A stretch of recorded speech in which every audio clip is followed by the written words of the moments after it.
आज आपने अयोध्या में पहुंचकर, आप तो आते रहते हैं, आपने राम को देखा है, किस तरह राम को यहाँ रखा गया था।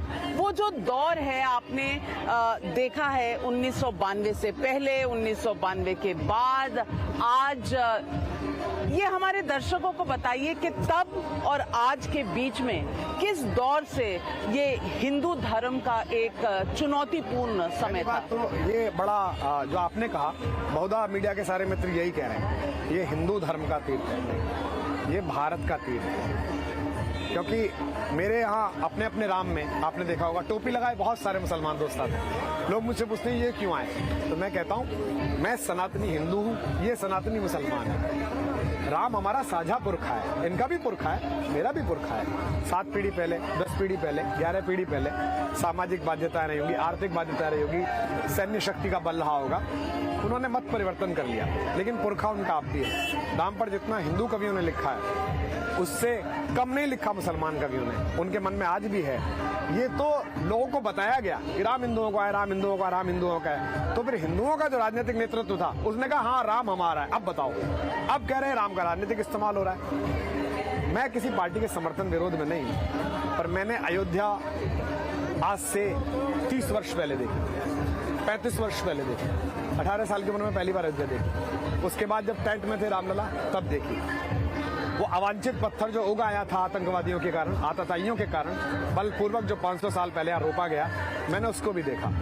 उसके ध्वस्त होते हुए चित्र भी मैंने देखे थे, और मैंने उस आंदोलन को भी देखा। 4 अक्टूबर की रैली जो हुई थी उसमें मैं मंच के पीछे खड़ा था, जिसमें चिदम्बरा जी ने दोनों हाथ उठाकर कविता पढ़ी और आचार्य रामनाथ सुमन मेरे ताऊ जी ने उसका संचालन किया।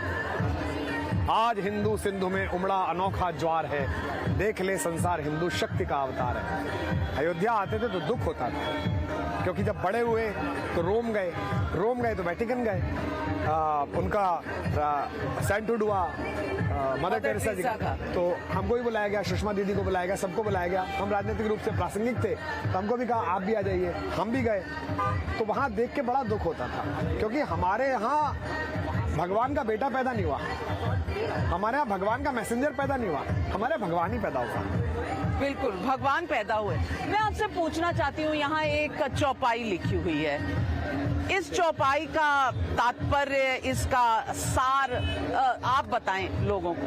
ये भगवान के जन्म के समय माता कौशल्या का संवाद है।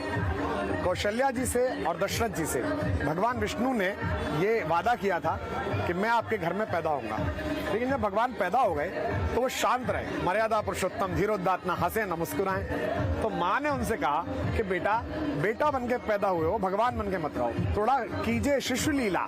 तो भगवान ने प्रभु रोदन ठाना, भगवान ने खुद रोना शुरू किया। तो वो पहली पंक्ति है, भय प्रकट कृपाला दीन दयाला, कौशल्या हितकारी, हर्षित महतारी, मुनिमनहारी, अद्भुत रूप निहारी। वो जो अद्भुत रूप है जिसमें भगवान दिख रहे हैं, उसके तुरंत बाद भगवान ने बाल लीला की और राम लला के रूप में प्रतिष्ठापित हुए, इसी 2 पंक्तियों के बाद। और यही